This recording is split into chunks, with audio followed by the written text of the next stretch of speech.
Ooh, I got a YouTube notification on my phone. I don't think I ever usually got those. Hmm.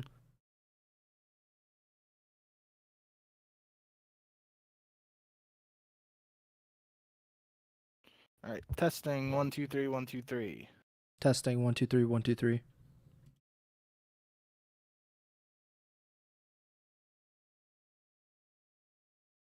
You sound gorgeous.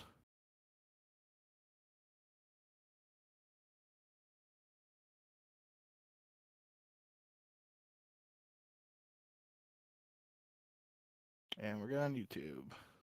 All right. You ready to get started? Yes, sir.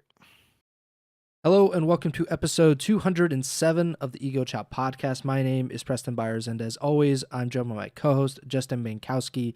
And on today's episode, we are talking about the penultimate week of the Call of Duty League's Major 1 qualifiers, and this by far was the craziest week in terms of results in recent memory, even dating back to last season. The amount of upsets that we saw this week was actually pretty incredible. But before we get to any of that, how are you doing, Bink? Yeah, doing all right. Like you said, pretty action-packed day in the NFL and in the CDL. Especially today, had some very interesting outcomes, but across this weekend, it was only 8 CDL matches, but basically all of them had some major talking points and stuff. So we can jump right in. Yeah, so the first match was what we kind of expected, Miami versus Vancouver on Friday.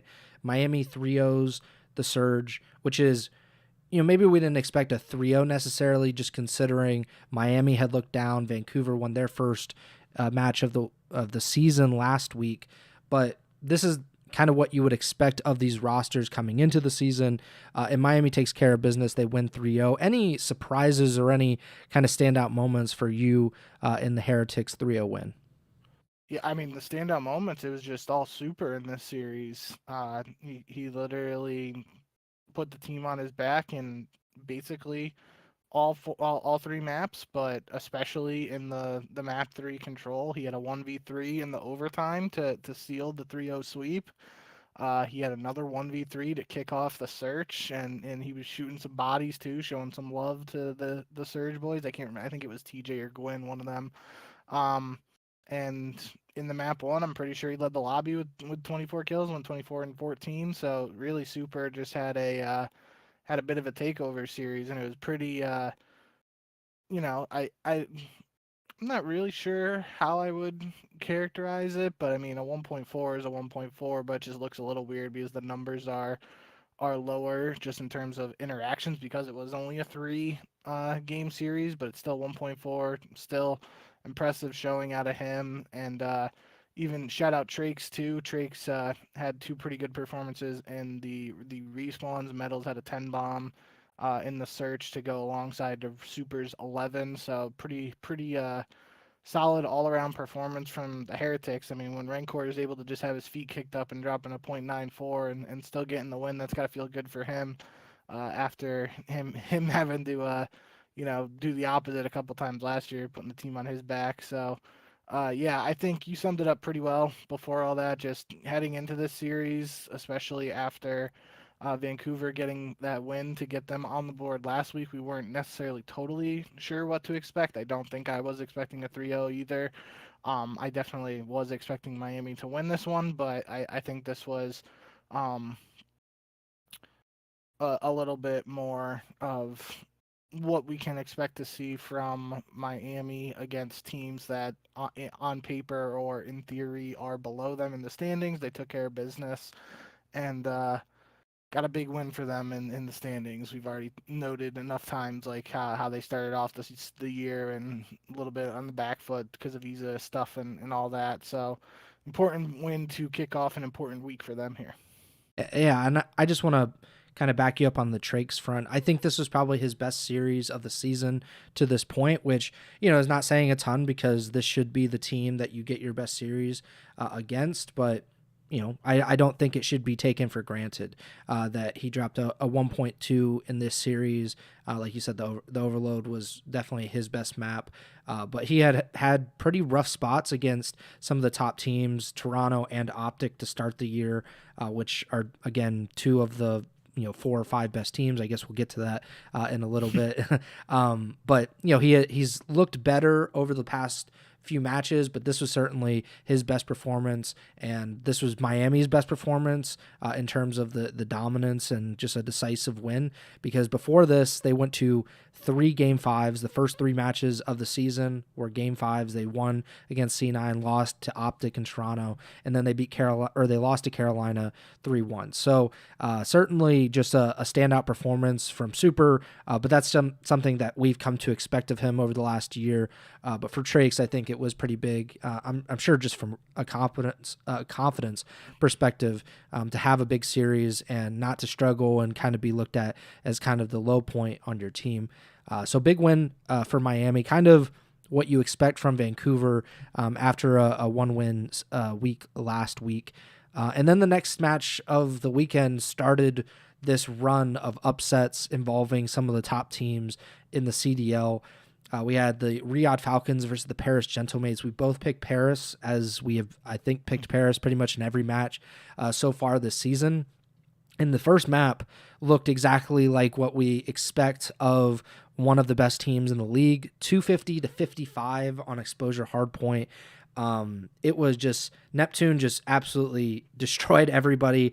I saw people kind of gassing up the Neptune Ghosty duo after this map, and then it kind of fell apart from there because the Falcons win S&D, they win Overload in a very controversial fashion that people were very much not happy about, and then they win a thriller Blackheart hardpoint 250 to 231 and take this series, which I don't know, even with the Falcons roster, with the way that Paris has played this year, even with that FaZe loss, I don't know if anybody really could have predicted this kind of result.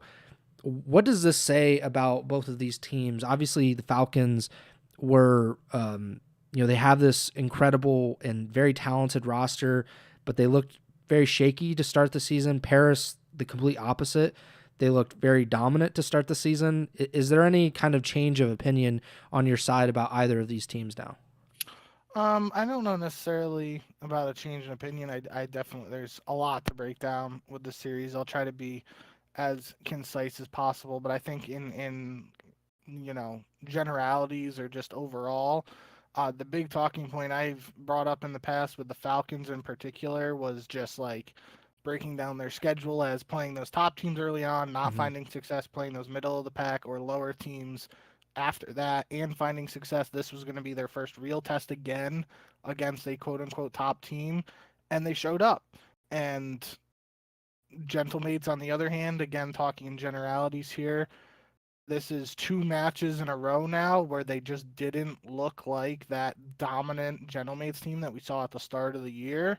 And don't want to get ahead of ourselves here, but people are saying that with OpTic too, in the sense of like, these are 2 teams that started out really hot, and since the holiday break, they just haven't been the same. And I'm not going to, throw any excuses out for them and say like they got complacent or anything like that, because I don't know what the case is, but it's just observationally speaking, like they are 2 teams that started out very strong, and since the break, they just haven't looked the same, and it's got people thinking and got people talking. So, this one in particular, though, was strange because, like you said, with that first, the near 200-point victory in Map 1, I was getting ready for this to just be a 3-0 slammage, and it wasn't even that. They went up 4-2 in the Search and Destroy, and in that would be the 7th round, I believe. Sib was literally going for, like, World Star Trick Star. I can't even speak right now. World Star Trick Scope Trick shot, snipe quick trick. scope. Yeah, I'm struggling, but like he was like doing a wall bounce on mid zig and raid into kitchen and like trying to hit these snipes, and then he was like chowing, like sliding across kitchen front door for a no scope, and it was kind of just like I honestly think from the outside looking in, it felt like at that point in that round when they were up in the S&D, they or Sib or any, like they were just feeling very confident and thought they could do no wrong, and Falcons just took advantage and won 4 straight rounds in the S&D to tie up the series. And after that, I mean, it wasn't all Falcons because it was very close maps, Mm-hmm. but um, the big talking point with this was in that overload, the map 3. They being Falcons, successfully just held on to the overload device for nearly 2 minutes. According to the broadcast, they said 1 minute and 54 seconds. They just basically played keep away and held it in their base, and general mates kept trying to push them, and they couldn't break the setup, and that's apparently something that they Falcons have been working on, and people were critical of that, saying it was kind of not big fans. I saw some people saying like Cheese and Clay was playing into it, like uh, joking about the cheese and stuff. Obviously, Clay's a Packers fan, so I think Mm-hmm. he did a tweet something like that. But it's the way things work right now with overload. It's I don't want to say it's an exploit or anything like that, but more or less Falcons taking advantage of an opportunity that they even said. I believe the post match interview was Kismet.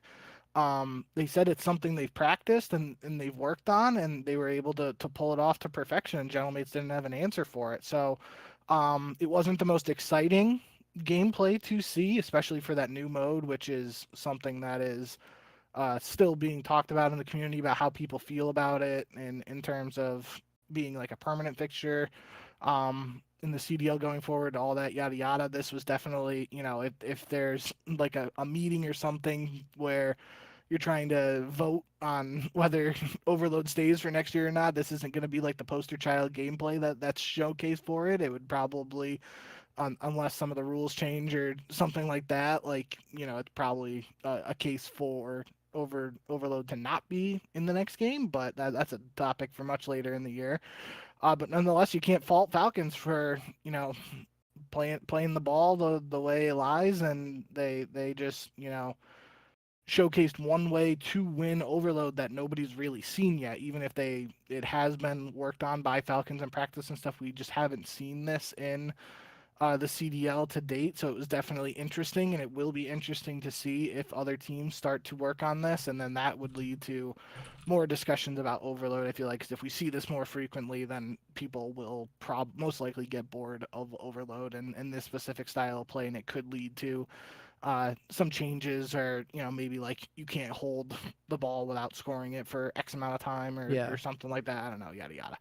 Um, but enough about that. The final map was really just a back and forth. It was the second or third time we've seen Blackheart now in the CDL since its return, and we saw it a couple times this weekend. It's really just like a straight up bang out map. Like it is massive interactions, and you are getting a ton of action. And some people seemingly aren't huge fans of it because it is a smaller map, and it feels like a lot of people are just trying. It's a little reminiscent of some of the IW maps, Infinite Warfare, where it was like people just four hit the front of hills, or four hit one way, and it's just 4v4, like head smashing into the hard points and stuff. So it was high octane and very interesting. A lot of interactions the times that I watched it this weekend. But from a player's perspective, maybe it's a little different, and not people's most preferred style. But I think it's still, we haven't seen it that much in the CDL yet because it was on that hiatus at the start of the year. So I'm interested to see how it plays out as the season progresses and as people get more reps on it. But for this map, it was back and forth, really. Lots of kills going each way. Neptune, I put down he had at least three pieces. It could have been more. Like he was lighting the world on fire. And then Xnid went on a 10 spree to close out the map and finish 34 and 25. Him and Pred both had 34. Envoy had 32 and Neptune had 31 for Gentlemate. So that's three guys combining for 120 kills, 120 plus kills. Um, and Falcons won that one 250 to 231. It was just an absolute banger of a map, and it came down to the wire, but Falcons got the job done in the end. And like I said, definitely you watch that first map of this series, especially it's a near 200-point win, map one, and then a 19-point win the other way in the map four. Definitely a bit of change of pace there. Um, but yeah, I think just full circle here, it was good for the Falcons and Falcons fans to see them perform against a quote unquote top team, and for Paris and the Gentlemates fans, it's a bit of a head scratcher just in terms of, like I said, two matches in a row now that you kind of most likely expected Gentlemates to come in and take care of business, and it wasn't just that same clean dominance we saw from them early on. Yeah, it was definitely a winnable series for Paris, even after they blew the S&D, because the overload, like you said, it was a really close map. I don't know, like with the we'll talk a little bit more about the strategy, because I think the reaction to it is pretty overblown, just considering the strategies that we've seen in a lot of the third game modes throughout COD history. And then the Blackheart, like you said, like, I mean, they have a chance. They only lost by 19. This is a very winnable map for them. It's a very fast paced, like, head-to-head map that they should be able to beat Falcons. That's kind of the thing with, letting a map go like that raid S&D, whether Sib was taking it seriously or they, not, or whatever, that is up to them. And, those probably say that, no, we're definitely taking it seriously. But, like, I mean, don't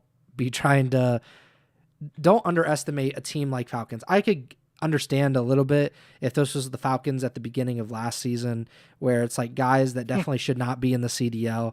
Like, you have like former world champions on this Falcons roster, and they have beaten pretty much all of the bottom tier teams at this point in the year. So no matter how well they played against LAT or OpTic to start the season, they definitely deserve your respect, and you should not be underestimating them, especially when you're only up 4-2. It's not like you're up 5-0 and you've just absolutely wiped them out. Like, they are good enough to have taken 2 rounds off of you at that point. But I do want to talk about the overload, because I just don't. I get why people say they don't like it, and I completely understand that. My thing is, this is very, very little difference than what we saw with Capture the Flag. Like, yeah. CTF, if a team was up by 1 point and there was a minute or 2 left, they're holding the flag forever. Like, they're just not going to let it. They're going to make sure that it doesn't get returned. They're going to make sure that they can waste as much time.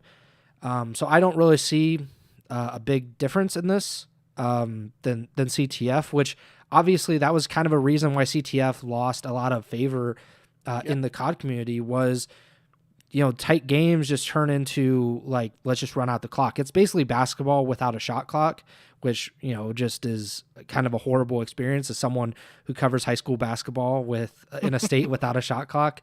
The last few minutes of a tight game can turn into a team passing the ball around for 3 minutes, and, it doesn't seem like basketball at that point. So I do get the gripes about overload, but I want to kind of posit Marky B's potential rule changes, his suggestions for rule changes that he said would instantly make overload better. He added Daniel Say on Twitter. He said 3-minute halves, but when the ball is in possession, the clock stops. He said this directly addresses camping with the ball like in Falcons versus Gentlemates, as the clock would be stopped. Another one is when you cap 4 points in the first half, the other team should only have the same amount of time to cap, like uplink. He said good side is an advantage on second half currently.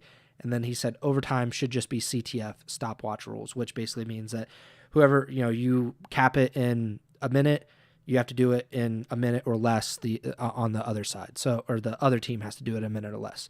I think all of those changes are good. I don't see a real downside to them, or at least trying them out. Obviously, this would probably have to come in at some point. I mean, this would never be added. So, like, we should just probably put it out there. Like, I very much don't think that there are going to be changes to this.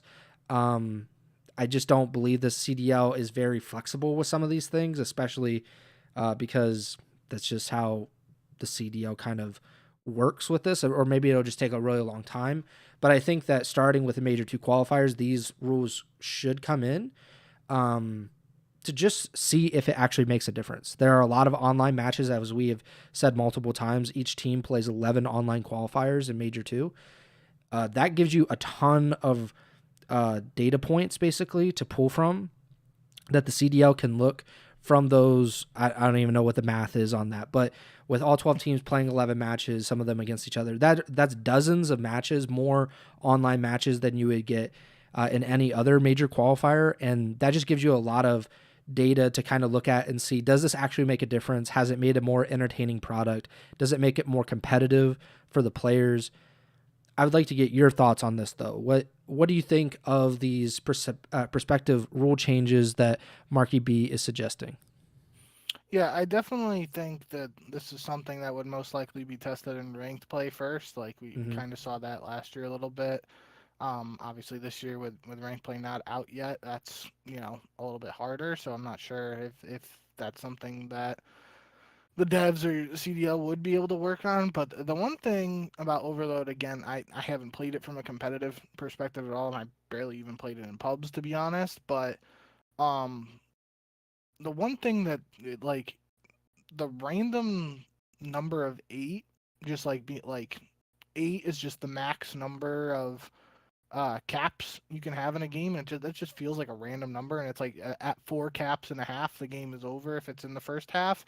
I don't know if I agree with the time element of it, like because it's not like it's a race to uh 4 caps in that in the first half. You know what I mean? So like if for Marky B's second rule there, like your team scores 4 caps in 2 minutes, then I'm playing in the second half, and I score 4 points in less time. That just means I win, but that you're also trying to cap the flag in that, or cap the score the ball in that round. So if that would mean if you just score once in the second half, the game's just over.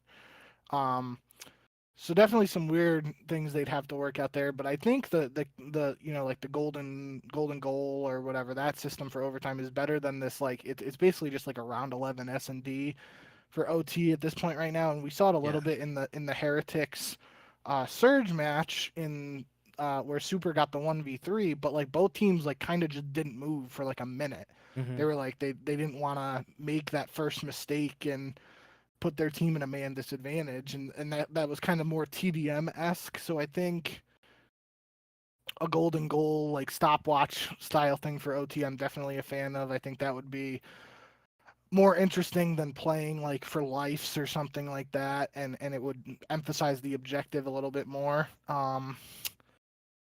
So yeah, I think he's got some solid points there, and I think that's part of the thing with a new mode just being thrown into the fire here, is that we haven't seen it in the past. Don't have. I'm sure if we went back to Black Ops 2, the very beginning, there were probably some things Hardpoint. with Hardpoint. I mean, Hardpoint started like mathematically Impossible. being when there was still like a minute on the clock or a minute plus if you're getting blown out enough. The casters would be doing math in real time to figure out if the game was over. Yeah. So there's definitely been some stuff over the years with new modes that gets ironed out with time. I mean, look at Hardpoint now. You can't even, for a lot of people, it's hard to even fathom what competitive COD would look like without Hardpoint. So I think Overload just needs some time, and these are some decent suggestions. Whether they fall on deaf ears or not, that's a topic for another day. Yeah, he said in the comments that maybe 2-minute halves would be better than 3. I think just in general, his ideas to promote aggression in these maps and for people not to be able to camp, like we've seen in Hardpoint, it is in Black Ops 2, because the clock didn't stop when you were in the point. You'd get to the point where it's 202 to 101, and it's like, yeah, this team has no chance, and that takes a lot off of the final minute or two that you're playing the map, and stuff like this. And we saw it with CTF, and CTF was great at some point in competitive Call of Duty, but for many of the final years it was in the competitive slate, it just wasn't really competitive because you had these camping strategies, which are 100% valid. And, we see it in traditional sports all the time, that there are strategies that are smart and clever, but they don't make for a good product. I mean, you're a huge baseball fan. The shift it's ingenious because it's basically like, how much did you scout? How, like, where does this guy hit all the time? And we're going to move our defense to defend against that. That makes a ton of sense. At the same time, Major League Baseball is like, this fucking sucks. This is not very fun to watch. We like to see our guys get hits. And so they banned it, or, they banned part of it. You can shift a little bit, but you can't move a guy to the other side of second base, stuff like that. And some people cry about that and say, like, that's against, like, the spirit of the game. But that's also not what Major League Baseball is about. Major League Baseball is about getting people to watch their product, and the same thing with the pitch clock. They want people to not be scratching their balls for 45 seconds every pitch. And I mean, it makes sense, even if it isn't like a traditional way of thinking. And obviously, like, overload of first year game mode does not have that kind of cachet or tradition. So you can change all of these things. Like, it doesn't really matter in the end, because it's not S&D, which I still think, and I've said this for many years, I think S&D should be win by 2 instead of win by 1. It does take the edge off of round 11s, but it also takes the randomness of, like, oh, you got one more kill over the first 10 rounds, therefore you get the preferred side most of the time. I just think that's kind of a stupid rule. It makes sense for you to have to win both offense and defense. It shows that you are a better S&D team in general. It would increase the skill gap, as people like to say, but just be more competitive, and better teams would generally even more often win S&Ds as a result. I think some of these rule changes should at least be tested. Like you said, if it's in ranked play first and then it makes its way up the CDL, I just don't want to get into a position where we've had half of the season or 3/4 of the season gone, and we've been playing with kind of these lesser tier, less effective, less entertaining overload rules. And then people just kind of write off this game mode wholesale, and they get to a point where they're like, just bring control back, bring CTF back, give us gridlock or whatever, like these other, what was it? Grid Iron was the World War II game mode, or some kind of uplink variant, like, which is kind of what we're, but like, I don't think that there's a perfect solution, as is the case with a lot of these competitive COD rules and game modes, but change is needed, even if I don't think the outrage is necessarily like that warranted. I think there are a lot more, there are other things to be more outraged about, but I do get why people are not pleased to watch nothing happen other than like waves of kills in a base for 2 minutes straight at the end of a match. So I understand that, but I'm interested to see what actually happens with this, if anything, in terms of the changes that come to Overload as a result of this map in particular. And then let's just keep moving on. Saturday, January 17th, we had Miami versus Boston. A very entertaining series. We split our predictions here. So we were in lockstep in those first two matches. You went with Miami in the series. I went with Boston. The first map is just one of the best, one of the best maps that we've seen this season.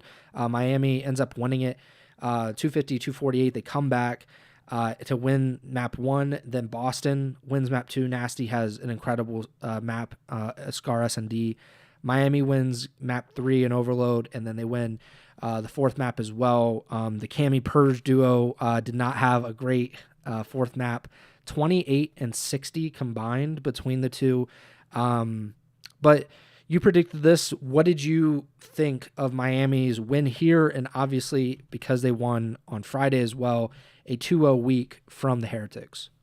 Yeah, it was a very essential 2-0 week for them. Again, talking about the slow start, the visa issues, all that, yada, yada. They had 2 winnable matches on paper, in my eyes and in other people's eyes, and they came out and got the job done in both. Definitely, that first map was a bit of a toss from Boston, and that could have changed the series, especially considering Boston won the S&D. If they're up 2-0, maybe that switches things up, but also it's the Boston team that got reverse swept by Vancouver, so you can't really say that. But it was really, I think even there were a couple scar hard points this weekend across series, even in the OpTic LA Thieves match to end the weekend, where it wasn't quite a comeback like this, but it was like, it felt like from a viewer perspective, not a ton was happening on the map, but the losing team was just like slowly clawing their way back in. Mm-hmm. And I don't know if that's just the way that map plays or something, but that's how it felt like to me. I felt like it was obvious in this map in particular, but even in other ones where it wasn't like as close to a comeback, it felt like the door, even when teams were up 70, 80 points, like it felt like the door was never shut and that losing team still had a chance, even if it felt like nothing was going on the map. And maybe it's not the biggest map, but it's not the smallest map. There are some hard points that are close and, people just flying in, contesting and stuff like that. Maybe that plays a factor too. Um, but it's also, early on, maybe some people, are still trying to get a feel for the map and how it plays and whatnot. But that's just my viewer perspective of it. I could be completely wrong on it, but that's how it felt to me watching it. Was that it feels like this is a map. There's other maps historically in COD where you get a 100-point lead or something like that. Like it's done and dusted. Like as long as that team rotates to the next hill and takes care of business, like there's just no way you're coming back with some of the rotations. But on this map, it felt like multiple times this weekend I was watching scar hardpoints where it was never done regardless of what the score was. And this was a good example of that just because Miami actually did pull off a pretty impressive comeback. But even in a losing effort, Nasty put on a show in this match and in Boston's other match, which we'll get to in a bit. You noted Cammy notably struggled in the last two maps. We'll get to him in a little bit as well, but for this match in particular, it was pretty big underperformance, especially in that map four from Cammy and Purge, and that was one of the things I highlighted with this Boston team. I feel like it's been pretty apparent over the last 2+ years that Boston's building around Snoopy. They add in Nasty, and Nasty has just been super solid, super consistent so far this year. And my like New Year's resolution or whatever was like the question of like, is Cammy and Purge the guys that Boston wants to keep on the squad to try to enable Snoopy to hit that next level or whatever. Mm-hmm. And this was an example here of a case where they put up a couple stinkers and it wasn't gonna get the job done. But Snoopy, I think I saw a tweet from like a FaZe account that before this, Snoopy and Simp were the only players who had a positive KD in every series so far this year, which, not a ton of series. But this was a case here too. Snoopy had a .89, so overall just a strong performance out of Miami. So all four players on the team had positive KD. Trakes had the lowest KD at a 1.15, but had the most kills with 93. And Super had the highest KD with a 1.26, but the lowest number of kills at 83. So at 83 to 93 kill range for everyone on Miami, while Nasty had the most kills at 84. Only player positive on Boston with a 1.09. So Nasty was doing his thing, but other than that, yeah, I mean, maybe it goes differently for Boston if they close out that map one. But like I said, we did just see them get reverse sweep, so you can't even, count on that. But, Miami was able to capitalize on a comeback there in map one, win through the respawns, and secure a much needed 2-0 week for them. Yeah, they definitely they were guaranteed to be in the losers bracket to start Major One, just based on the other results. Had they lost either of these matches against Vancouver or Boston this week, because they came in, they were 1-3. Their only win was against C9 to this point, and then they had lost a few game fives to OpTic and to Toronto. So they needed both of these wins, and they got them. And that's huge. They're still not guaranteed a spot in the winners bracket because of that poor start. They're going to have to win or have something else happen next week. They have a really tough match next week, which is not ideal for trying to get into the winners bracket, but at least they gave themselves a shot going into that final week. Boston also has a shot. We'll talk about their second match shortly here. But it would have been preferred certainly to win both of these matches, which I think both of them were very winnable, at least compared to, and obviously they, in hindsight, definitely should have beat Vancouver last week as well. And so they're in a weird spot, but I think both of these teams have something to be optimistic about. It's just different, like for Boston, it's definitely Nasty and Snoopy are like, their bright spots.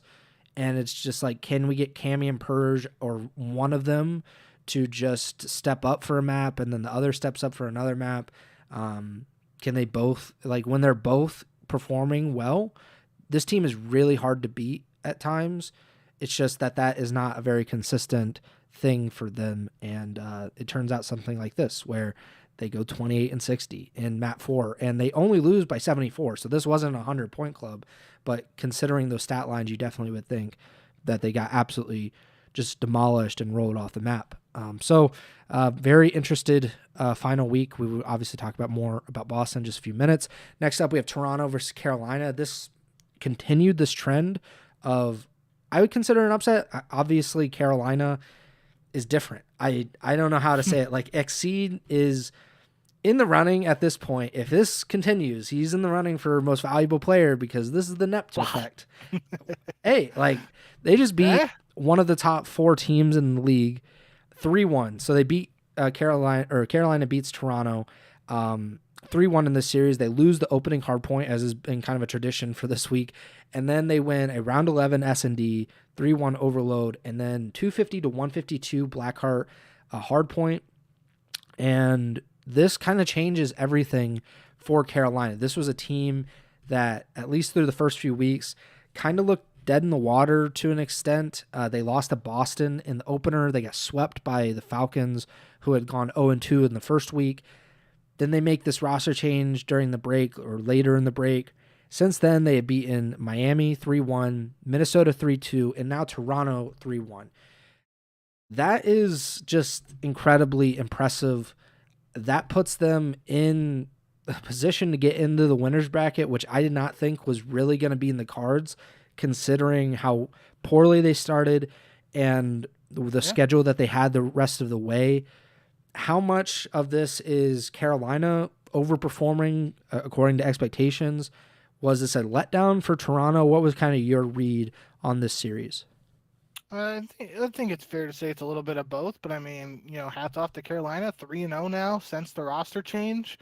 Um, we'll get to it a little bit, but Scump and Methods did like an updated power rankings at the end of the matches this week, and they put Carolina in their top 3 now, just based on instant reaction to how they've been playing since Exceed came into the picture, and that's just it wasn't something I had on my radar. I was not expecting Carolina to. I didn't think this was the roster change that was going to catapult them into contender status, but seemingly, they got to be on the radar, and I think this upcoming week will really be the true test for Carolina, because they are playing OpTic and LAT to round out these qualifiers. So I think the talk around Carolina will have a much larger sample size of them against the quote unquote top teams before the major starts. And based on their performance in next week's matches, we will have a very good idea of where they potentially rank in like contender versus pretender sort of deal heading into the major. But for this match in particular, this felt really similar to the Falcons Gentlemates match for me. Like map 1, pretty much all Toronto. Joe Deceives literally just like 30 bomb in 2.5 minutes of hill time, just a ridiculous MVP style performance.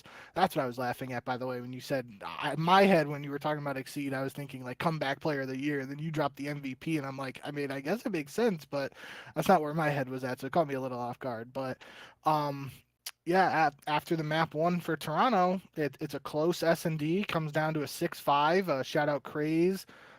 Started off the round with the map with a 1v3 in round 1, en route to dropping 16 kills, which is now the new S&D record. It was Envoy and somebody else last. Was it?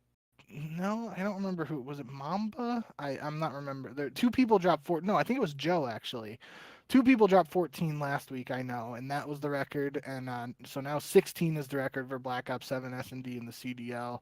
And it's crazy for a rookie, so that's cool to see. And they literally, the round 11 strat, I think I Hold Shift was the one commentating, and he said from the time the first bullet was shot in round 11 to the time the last person was alive was like 5.4 seconds or something like that.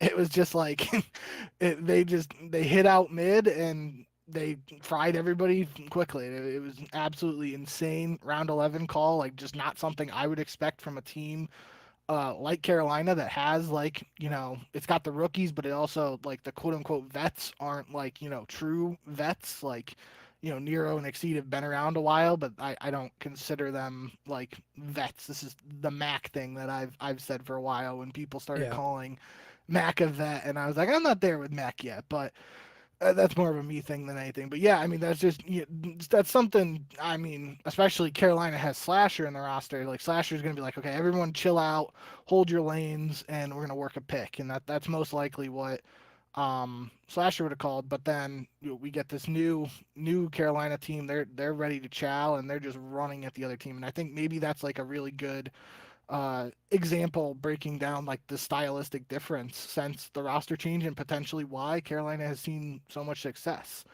And you got to shout out Joe. Joe dropped 12 kills for the loss in the S&D 2.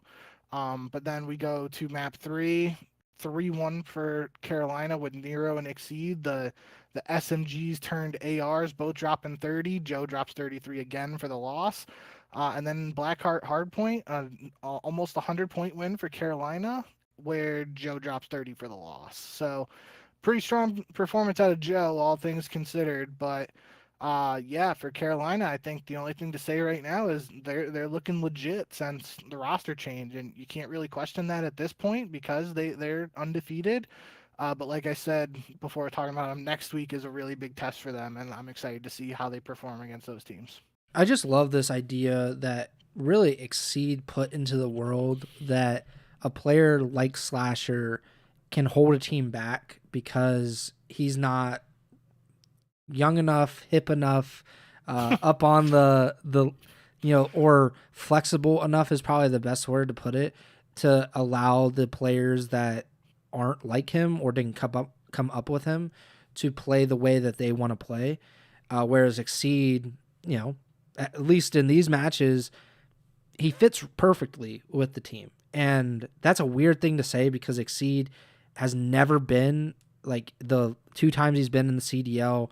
And it's been like 5 or 6 years since he debuted in the CDL. So this wasn't like a short period of time, but he was never a guy that was like, he's just undeniable. Like his talent is otherworldly or his impact on the team is incredible. There's a reason that he hasn't been on a CDL team for most of his pro career. And yet we see here that with this roster at this time, it's kind of a perfect match for everybody's talents. Maybe it all falls apart. We've seen that with teams all the time. Maybe this is a honeymoon period and things are just clicking for this month and then they just can't get it to work at a later point. But right now, to beat Toronto, even if you say Toronto didn't have their best series or certain players on Toronto didn't have their best series, Toronto is undeniably a top 5 team in the CDL, and that kind of seems disingenuous because there are only 12 teams, but there's a pretty solid top 5, or what we thought was the top 5, where those teams are like legit world championship contenders, and they just beat them. Like, this wasn't a fluky win by any stretch of the imagination.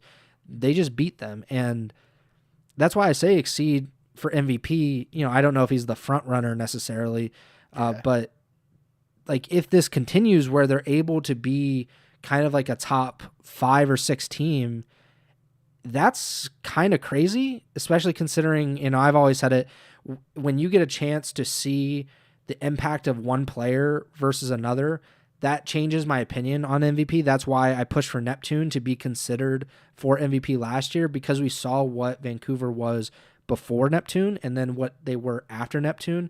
And that gives you a very clear sense of the impact of an individual player, especially when it's a one-person change like it was with Neptune with Vancouver and now with Exceed in Carolina. Not saying that Exceed's going to win MVP. I'm not saying that. I'm just saying that through the first 4 weeks of the CDL season, there are very few cases that I can make that are stronger than Exceeds right now in terms of his impact and what we saw with Carolina, from Carolina with Slasher and now with Exceed. So, obviously there's a lot of season left to play. There's really, like you said, there's a lot of major one qualifiers left to play, and they're going to have a huge step up in competition. Or I shouldn't even say that because Toronto is a big step up, but like a continued step up there where they're going to be playing against ostensibly two of the top 5 teams again. And if they win both of those matches or even one of those matches, we're having some real weird conversations about Exceed for the foreseeable future, just as we did with Neptune last year. Next up, though, we had FaZe versus C9. That one was the most dominant DoorDash series of the weekend, in a weekend of a lot of upsets, even including FaZe. This was just so dominant. Yeah, I was gonna say we might as well loop in FaZe's second match here because Yeah, I let's don't do think there's much to talk about for the FaZe C9 match. Just to for housekeeping's sake, FaZe won 3-0, 250 to 128 exposure hardpoint map 1. 04 dropped 40 bomb SMG duo Simp, dropped 32, so 72 out of the SMGs, and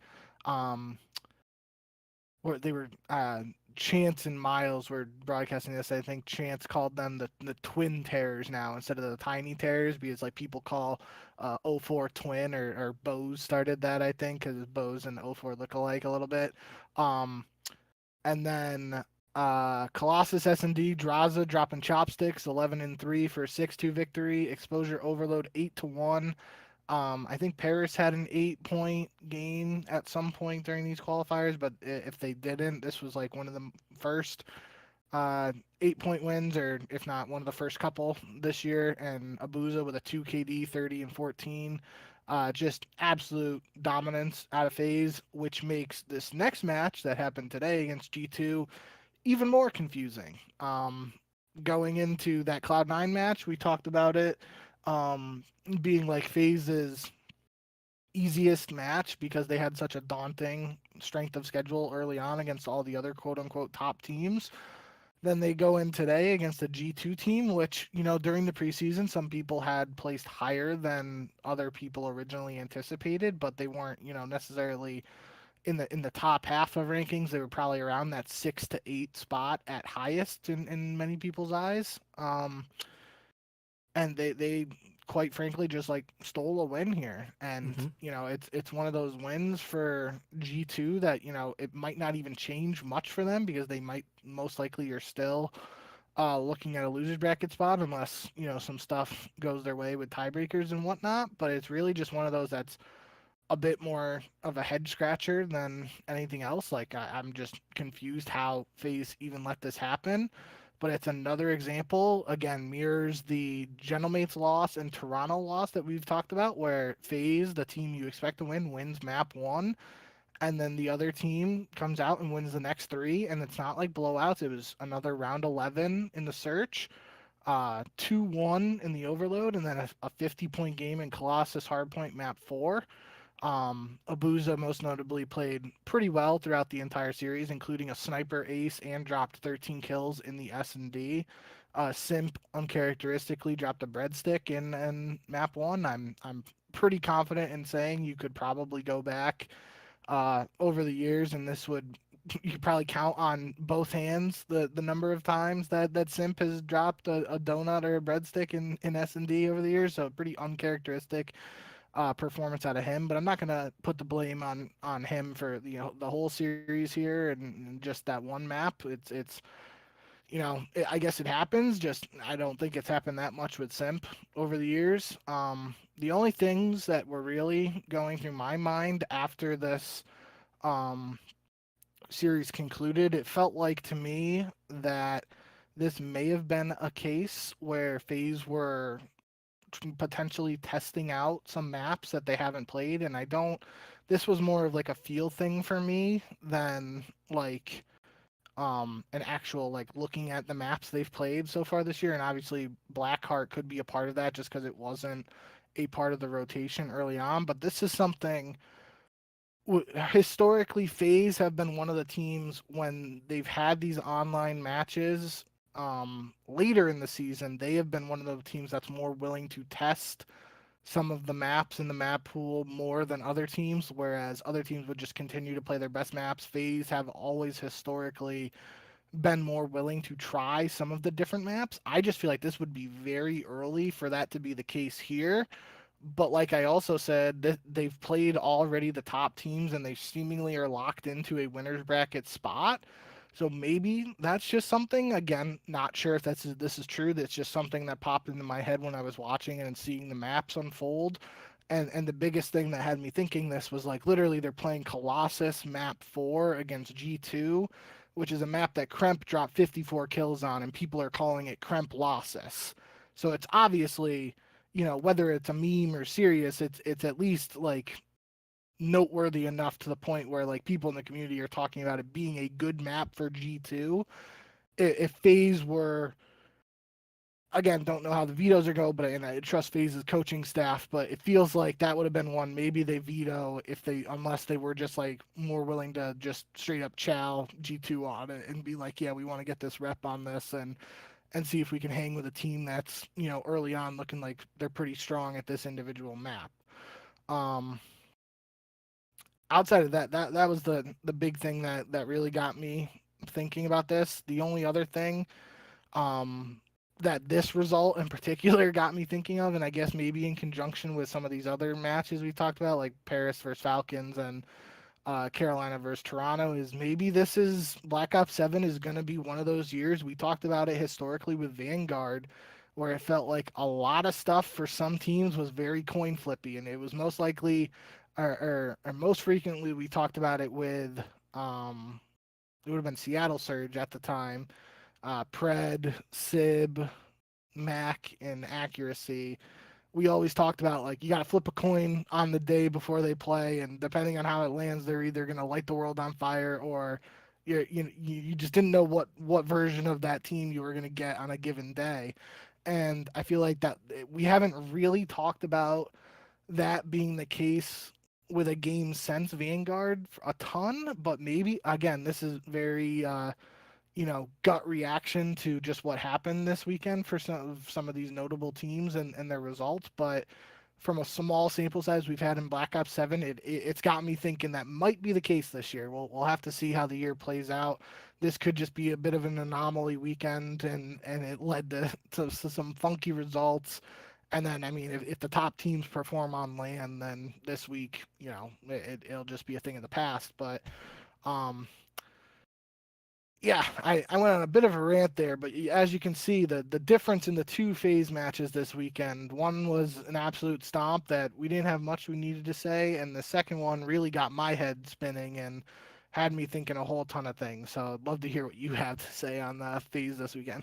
I think, honestly, this series might be more about Minnesota than it is about FaZe, in just the sense that we have understandably underrated what Minnesota is so far this season. They come into this map or match and they're 1-4 on the year. So there's no reason a 1-4 team versus a 4-1 team and the assumed number 1 seed at Major 1, considering what they had just gone through. We obviously pick FaZe, and we don't think that Minnesota has too much of a shot. Minnesota, they win this series, but they kind of won this series a lot of the ways that they have lost many of their series so far this season. Like, we should remind people that Minnesota, in their first 5 series of this year, had gone to 4 Game 5s, and they had lost 3 of them. So, and this was a very coin flip series as well. Raid S&D goes to round 11. It's a coin flip who wins round 11. Den Overload goes to overtime. It's a 1-point game. those change the series, obviously. Like if FaZe wins both of those maps, it's a 3-0 sweep.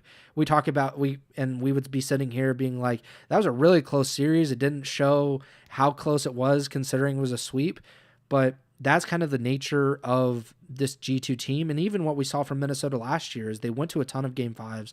They lost more than they won, and it really killed them at the end of the season.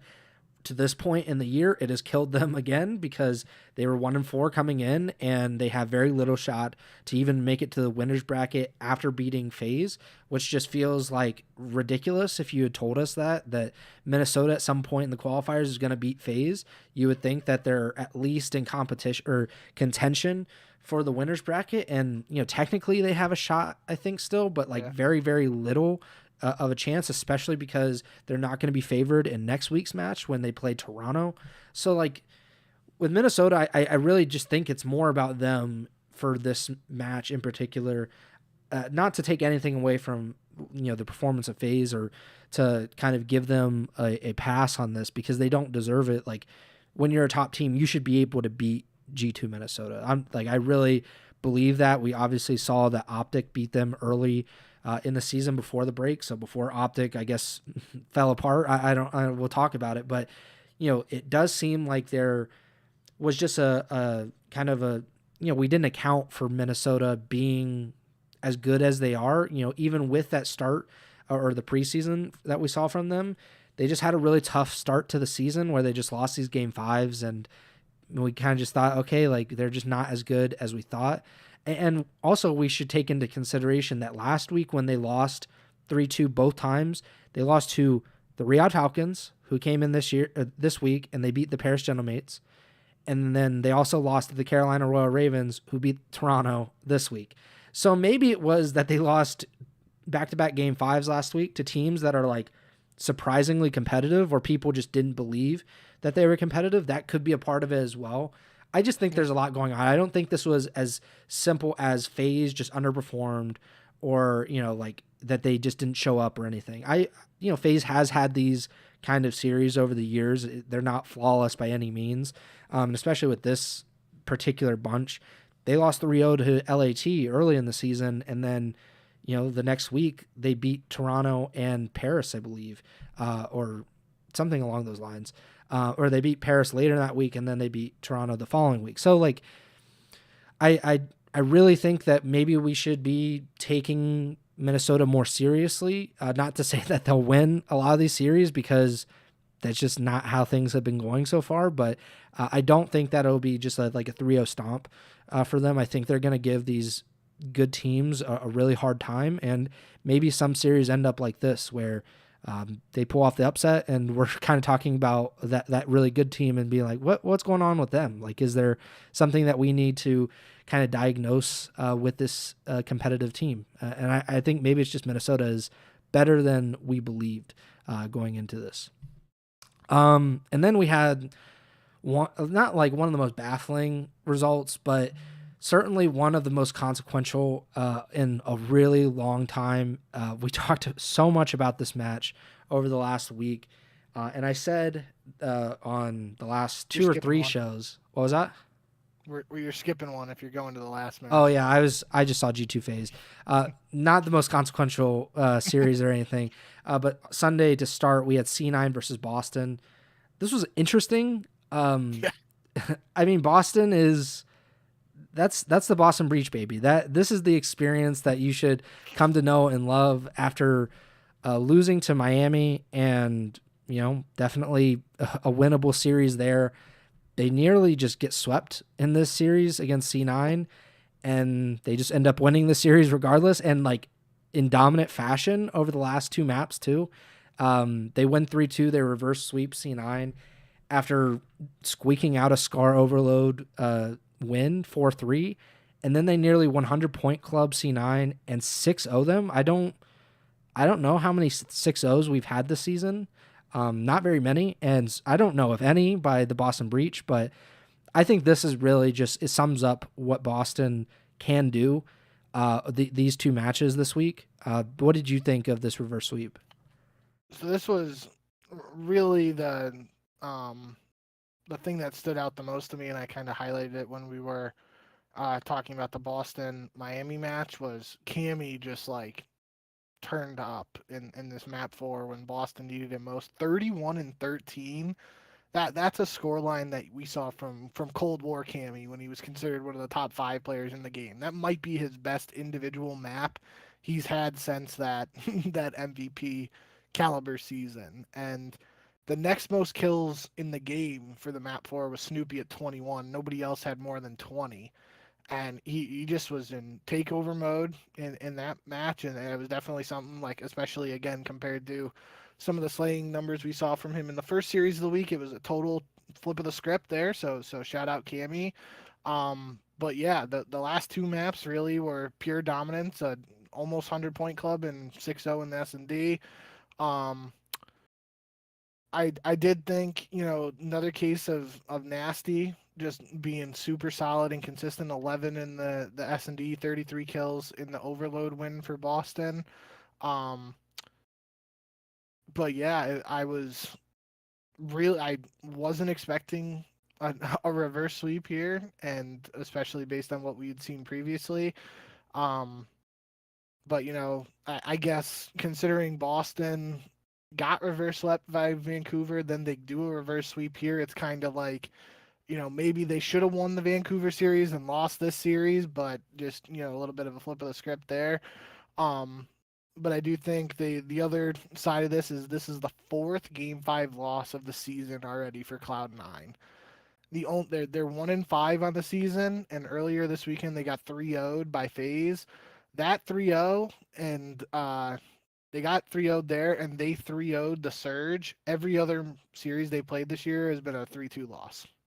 Yeah, I mean that'll be a roster change coming like that. You just can't lose that many. I mean, I don't know if it'll come like here after major 1, but like you just get to a point where you're 1-6 on the season, 1-7, 2-7, and the team, even if they're not really keen on paying a bunch of money, might just be like, well, there's no point to just keep this team and finish 12th in the CDL. Like we might as well try to win a few matches. But this is kind of, I talked about it before. Good teams find a way to win matches, even when they're not playing their best. We saw that with Paris in particular last week against C9, where we were like, what the fuck's going on with Paris? And they still won a Game 5. C9 should have won that match. They should have swept Paris pretty much. But Paris wins, and we look at that and we say, well, that's what a good team will do, is they will be able to find a way to win these matches. C9's not a good team, so they're not able to find a way to win these matches, and they're not playing like the top level talent. Obviously, they played Paris, and they should have won, but they lost Game 5 to Minnesota. They lost Game 5 to Miami, who previous to that had lost Game 5 to OpTic, and Miami has looked very up and down in general. And then to lose to the Boston Breach, which we just talked about, like they are up and down themselves. So like these were very winnable matches. Like this schedule should have been the opportunity for C9 to do what you were saying was possible before the season, whereas they have a strong start to the season because they have a lot of veteran talent, just like Carolina did last season. But you can't lose these coin flip series. You can't lose Game 5s. That you can't go 0-4 in Game 5s and just expect to be any sort of competitive. And that's where we are now. Like they are at the rock bottom of, or they're close to the rock bottom of the CDL. Like they are tied for last, I think now, 1-5 with Vancouver. So technically they're not last because they beat Vancouver, but like.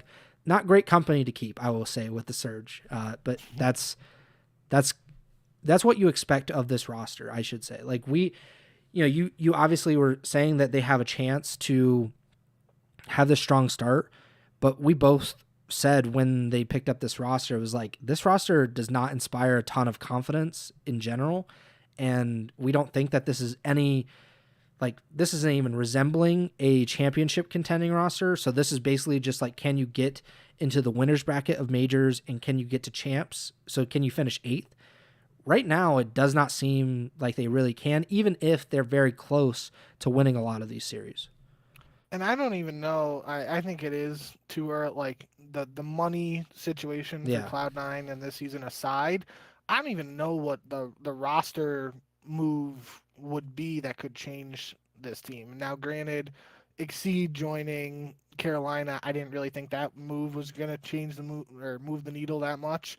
And I've been proven wrong so far in the early going of that right now, but I think inarguably Beans has been the most standout player on the C9 team, especially in search with the sniper rifle. If you don't want to say it's been Beans, it's probably Afro, and Afro didn't have the best showing in this Boston series in particular. He went 14 and 29 in the overload, so 0.5. That you don't see that very often from Afro. Um, but I feel like you wouldn't move Beans, probably don't move Afro unless you're really just willing to move on from that, even though it feels like he probably has the most potential of anybody to break through on this team. And then Mac was already dropped by Cloud9 last year. I'm pretty sure, if I remember right, that happened. He was on Think that so, yeah. team with Attach, and yeah, because they brought in Capsidal and Uh, Spart. Spart. Yeah.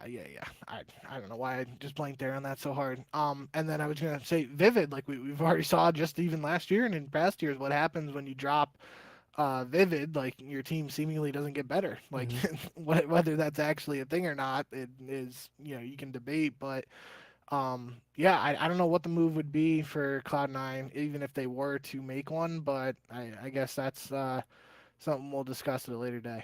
I mean, it makes sense to keep them at this point just because if you look at their map count, they're 11 and 15. By comparison, Carolina has a 10 and 10 map count record and they're 3 and 2 Yeah. on the season. So it's like, they've lost a bunch of game fives. Hopefully that kind of luck or whatever can flip as it goes Mhm. on and you're able to go 50-50 and then you're kind of in the thick of it in terms of either the major 2 qualifiers or maybe even make a little bit of a losers bracket run at major 1. But again, like if you go 1 and 6 in the qualifiers and if you don't have a losers bracket run at major 1, it's very hard to say, well, they shouldn't make a roster change. It's just it's just the fact of life. Like if you can't win and you're close but you can't win, it just doesn't really matter to a lot of people. It's like, well, you just still lost and there are no moral victories, as some people would like to say. And then, what I was saying earlier is, OpTic versus LAT, the HBR Classic, as we have patented it. I mean, what can you really say about this series? Because this is exactly what you said, where last year it was kind of like OpTic, Kenny, and everybody were on their last leg, and then they played LAT, and there was kind of like okay, maybe we could do something here. Now it feels kind of exactly what that is going on now. Like with LAT, we looked like we were destined for a Kenny benching / release. And then I said, maybe you stick it out until after this match and then see what happens and bring in Niem for the final week. I don't think that's happening. This is the downside of this. This is like sending out your head coach on the hot seat and then he wins a game that he definitely should not win. And then people are like, well, you can't fire him now. This is what we come to expect of the HBR Classic. Just a lot of nonsense. LAT winning this 3-1. Pretty dominant in the middle stretch of this series. 6-1 S&D, 5-1 Overload. Pretty competitive, hard points to an extent. 250 to 216 OpTic win in map 1. Map 4, 250, 213 for LAT.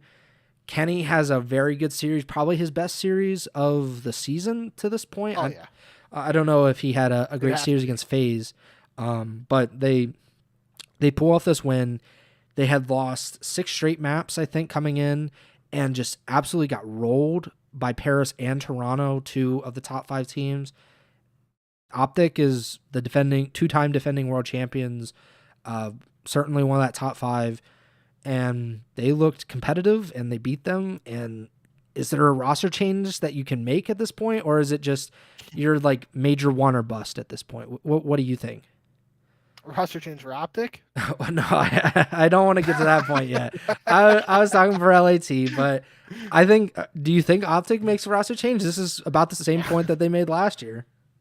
They did even earlier last year. The first They time made like with the another whole one at red this thing. point. Yeah, but no, yeah. All jokes aside, I think for sure Kenny is locked in now for at least Major One, and it would take them just like absolutely flopping at Major One to reconsider.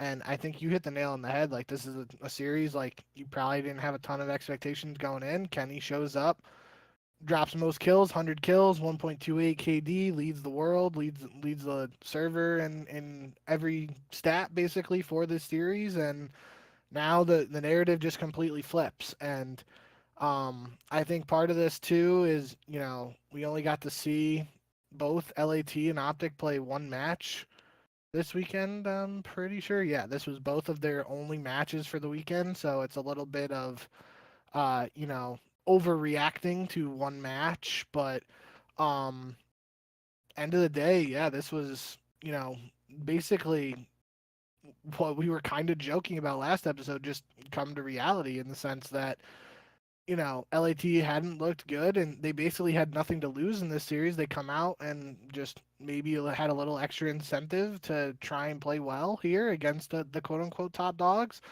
and they put on a show and took care of business. Outside of Mercury's just like absolutely putting on a masterclass in map one, it was a pretty dominant performance for LAT, especially like you said in the overload and the search, very one sided. The hard points were, both within 40, 50 points. Um, the overload, I was watching the Scump watch party and they were getting frustrated with the way the ball they were saying like I think it was methods was like they were OpTic were just letting the device like sit near their base when LAT would make a push and OpTic would kill them, and instead of OpTic like just picking up the device and trying to run forward with it, they were kind of just leaving it there, and then they would get wiped, and LAT could just like push up and get the device from there instead of potentially up more on the map. And I think it was Methods who said like, it's better if you pick it up and just run forward and die than just leaving it and running forward and dying, Mm-hmm. because then at least the device is going forward a little bit more. So um potentially something to keep an eye on there for both of these teams in Overload, whether this was just like a one-off or maybe this is a sign of things to come for both teams in the mode. But I'm more inclined to think this was just like LAT coming out with the fire, potentially OpTic, taking their foot off the gas a little bit. But yeah, I don't even really want to say that because the hard points were pretty close. But yeah, it was just a really strong performance out of Kenny in particular. Scrap played well as well. I mean, everyone really did their part on LAT. I did find it interesting, especially on the map four, but a lot of map one as well. Abizi was using the M15, the AR, a lot more than you probably would have expected, and I think maybe it was just the nature of these maps, or maybe it's we talked about last episode he was trying out the Razor in LAT's match. So maybe it's like a comfortability thing for Abizi right now. He hasn't had the best start to this season individually, so maybe he's just trying to find his role with this new team, which gun he can do the most damage with, and find his play style with.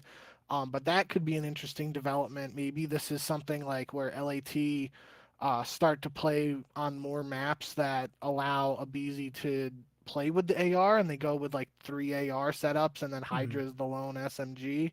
That would definitely be a pretty big twist and something that I don't think a lot of people would have expected coming into the season. But that's what we always talk about with like the off-season moves and stuff. You can plan your perfect 2-2 split role wise, and then a game drops and the meta just completely doesn't fit your team composition, and then you have to make those adjustments. This could be that first adjustment, and maybe that's something that um, we'll have to keep an eye on for LAT going forward. I thought Kenny had the post match interview, and he had some pretty interesting comments talking about just like working on chemistry with the new team.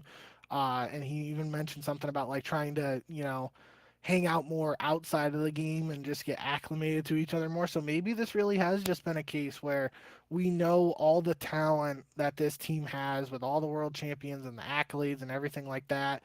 And we've all been sitting here wondering, like, what the hell is going on with this LAT team? Why aren't they seeing results? And maybe it is just as simple as they need more time to adjust to playing with each other for the first time and getting used to each other in and outside of the map. And it might take some time, or this could just be a a one-off upset, and 3 weeks from now we're talking about Kenny being replaced again. Who knows what happens? But at least for now, this one result, especially like I said, I highlighted this was the only match for OpTic and LAT this week. But the way it happened and the final result are definitely they've opened the floodgates, and the reactions are pouring in. Yeah, let everybody get their hot takes off about either of these teams at this point. I think it's going to be very intriguing to just look back on this match, maybe in like 4 to 5 weeks, like by the end of February, and just look back, like, what did this match actually mean? What did this really say about the teams at that point in time? Because we've seen it in the past before, that these matches sometimes are indicative of like what's about to happen or what is happening in these teams. And sometimes it's just like, I don't know, like that was just a bad day for a team or a good day for another team. And it really just didn't factor in much into what was going on. I think that this probably will have some kind of effect or at least show what was going on, because OpTic goes through these like every year. OpTic has won the last 2 world championships, and those have been like incredibly rocky years for the team in general. Like they made roster changes, there have been drama. They have these stretches where it's like, what is going on? How does this uber talented team not win maps or not win matches?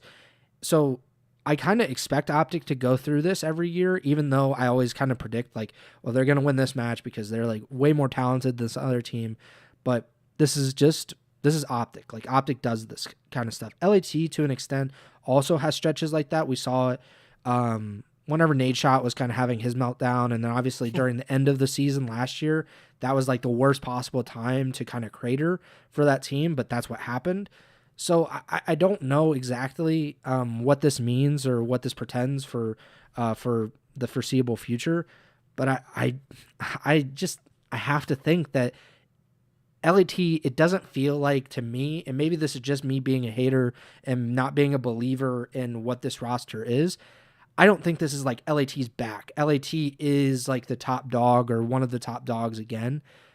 I just think this was an incredibly odd week that we saw. Yeah. Toronto lose, Paris lose, FaZe lose, OpTic lose. Like, I'm not like to some extent those teams, or to various extents, I guess, those teams have their issues, and there's something to take away from all of those results. At the same time, I don't know if we can write them off or say that the teams that beat them are top of the line and certainly going to contend for championships. This was a great match for LAT. Not a great match for OpTic. I guess we just have to keep like our head on a swivel a little bit and just take it week to week with these teams. And maybe LAT, because they have 2 matches next week against a lot worse competition than they have been playing recently, maybe that's kind of like this was a setup to just absolutely roll against Boston and Carolina. OpTic also plays Carolina. We should also mention that Carolina looks like one of the best teams in the league over the last 2 weeks. So who knows how easy of a match that is for either of those teams. But I'll be interested. I'd really want to look back at this sometime during the Major 2 qualifiers and be like, did this actually mean what we thought it was going to mean at the time? And I mean, regardless, people are going to get their hot takes and their snipes at either one of these teams.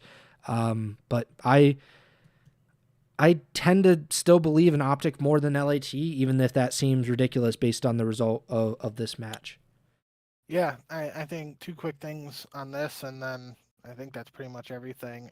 Shout out Brian Stats on Twitter. He mentioned, along with Kenny's stats for this match, Kenny obviously has been on both sides of the OpTic and Thieves matchup. Mhm. And so he's played in 29 career matches where it's been OpTic versus Thieves, and obviously he's been on both teams. He's now 20-9 in those matches, so basically a 2/3 win percentage. I mean, those are some pretty good teams on both ends of it. Um, so I thought that was pretty noteworthy. And then kind of mentioned it earlier at some point, but I don't remember when. Uh, Scump and Methods did the power rankings after the match. It's some new sponsor segment for them on the watch party, and they put OpTic seventh in their power rankings, and I think that's pretty telling. In terms of what they think of what they saw today. Now, again, I think it is worth mentioning again. Only saw one match from OpTic this week. Um, and it's natural to overreact when you only get to see a team play one match in a week due to this current format. But the fact the OpTic boys themselves put OpTic in seventh, I thought that was just pretty telling. It was they did phase one, Gentlemates two. They went back and forth a bit on three, four, five, but it was I think Falcons, Carolina, and Cloy, and they kept going back and forth in the order, and then uh, Thieves six and OpTic seven. So I think regardless of what you know where you think teams are ranked and whatnot at this point in the season, just the notion that the back-to-back world champs could potentially be the seventh best team according to those people closely affiliated with that team, this arguably is shaping up to be one of the most competitive seasons ever. And we've always talked about the CDL in recent years as a top four or a top three or a top five. Like potentially going into this event, are there seven legitimate teams that might be able to win the tournament, or is it just the early makings of people trying to figure out this game? I don't know, but it's definitely at least worth mentioning and thinking about heading into the major. I think that's a good point because I'm going to talk about the standings real quick Yep. because it kind of shows you what you're talking about and how there could be seven teams and maybe even more than that depending on the series because we saw G2, for example, have a win Yep. over FaZe and they're literally 10th in the CDL at this point. So tied for first place right now are the Falcons, OpTic, and FaZe. They're all 4-2, all 13-10 map count. The tiebreakers obviously would depend, and each of these teams have one more match to play. And then there's also four teams that are tied for fourth at 3-2. Toronto, Paris, LAT, and Carolina all are 3-2. All have two matches in the final week of the qualifiers, which is really crazy to think about that those teams could basically rearrange this entire standings. And then Yep. you have two teams tied for eighth place, which would be the final spot in the winners bracket at this point, and that's Miami and Boston. Of course, Miami would own the tiebreaker in the if those teams end up tied because Miami beat Boston. And then 10th is G2 Minnesota, who just beat FaZe. They're 2-4, and then tied for 11th are C9 and Vancouver. Of course, the tiebreaker goes to C9. It doesn't really matter because both of those teams will not be getting into the winners bracket. It very well could decide who gets 11 versus 12 and who gets a worse winner or losers bracket matchup and who gets a better one, but certainly will not affect the winners bracket at all. So that shows you that 10 teams are still in play for the winners bracket for 8 spots, and really anybody of the top 7 is in play for like even the number 1 seed because you never know with the tiebreakers, because right now like 7 teams could in theory finish 5-2 Yep. and like that is kind of crazy to think about going into the final week of the qualifiers. Yeah, I just think the fact Falcons are technically in first place, Yeah. like you say that a year ago, we're still wondering if Falcons have won a map, or they definitely haven't won a series at this point a year ago.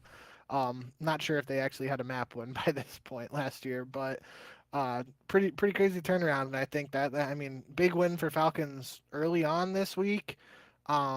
And a lot of, we've talked about it enough on this podcast. A lot of people were not even really considering Falcons as much of a threat, despite the alleged absurd amount of money being invested into the team and all that stuff.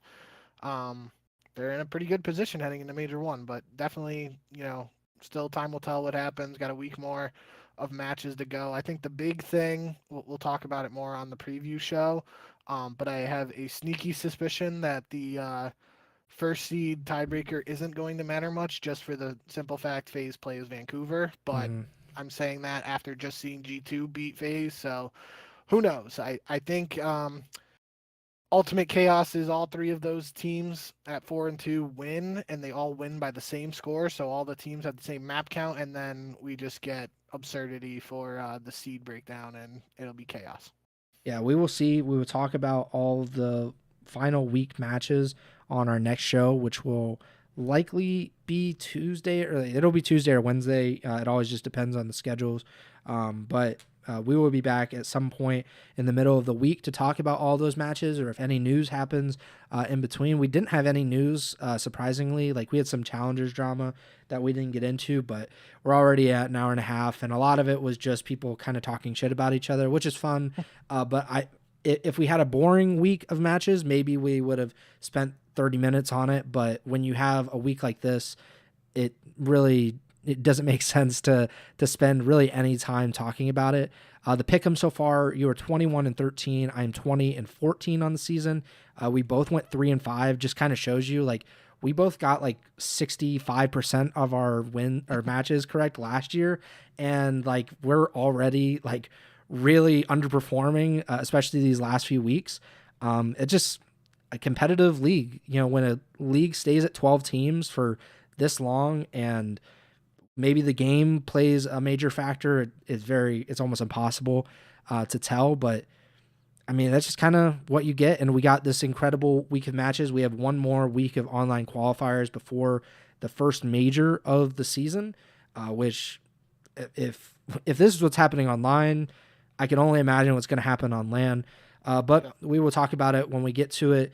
Please like, subscribe, or follow the podcast feed wherever you're listening or watching on. We're on Apple Podcasts, Spotify, Amazon Music, as well as YouTube. I think we hit 275 subscribers on YouTube.